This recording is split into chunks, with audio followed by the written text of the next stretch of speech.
ఒక రాజు ఏడుగురు కొడుకులు. అనగనగా ఒక ఊరికి ఒక రాజుగారు ఉండేవారు. ఆయనకి ఏడుగురు కొడుకులు ఉండేవారు.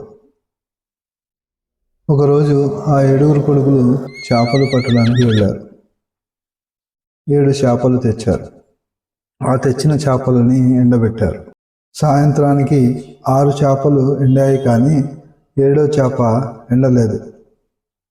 ఆ చేపను పట్టిన రాజకుమారుడు చేపని చేప ఎందుకు ఎండలేదు అని అడిగాడు. ఆ చేప గడ్డిమెట్టు అడ్డం వచ్చింది అని బదులు చెప్పింది.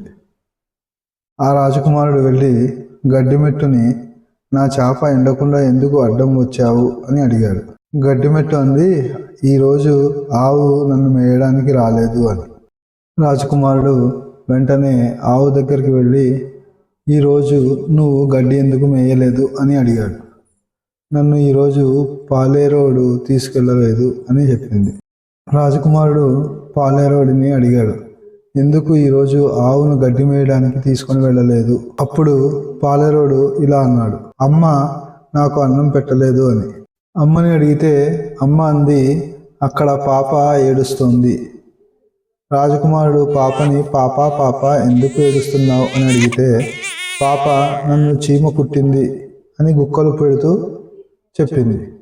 రాజకుమారుడు పట్టు వదలని విక్రమార్కుడులాగా చీమని కూడా అడిగాడు, చీమ పాపని ఎందుకు కుట్టావు? అప్పుడు చీమ అంది, నా పుట్టలో వేలు పెడితే నేను కుట్టనా అని. చిన్నప్పుడు మా అమ్మమ్మ మాకు ఈ కథ చెప్పేది. చాలా కాలం ఇదొక మామూలు కథ అనుకున్నాను. పెద్దయ్యాక మా పిల్లలకి ఈ కథ చెప్తున్నప్పుడు అర్థమైంది, ఒక్కోసారి చాలా చిన్న సంఘటనలకు పెద్ద ఫలితాలు ఉంటాయని. చిన్న పాపను చీమ కుడితే ఆ రోజు రాజకుమారుడికి రాత్రి భోజనంలో ఎండు చేపలేదు. కాబట్టి ప్రతి జరిగే పెద్ద సంఘటన మొదలవడానికి ఏదో ఒక చిన్న కారణం ఉంటుంది. సో ఎప్పుడు చిన్న కారణమే కదా అని తేలికగా తీసుకోకండి. మీకు మా పోస్ట్ నచ్చినట్లయితే లైక్ మరియు సబ్స్క్రైబ్ చేయండి. మళ్ళీ ఆసక్తికరమైన వీడియోతో మళ్ళీ మీ ముందుకు వస్తాము. సర్వే జనా సుఖినో భవంతు. జై హింద్.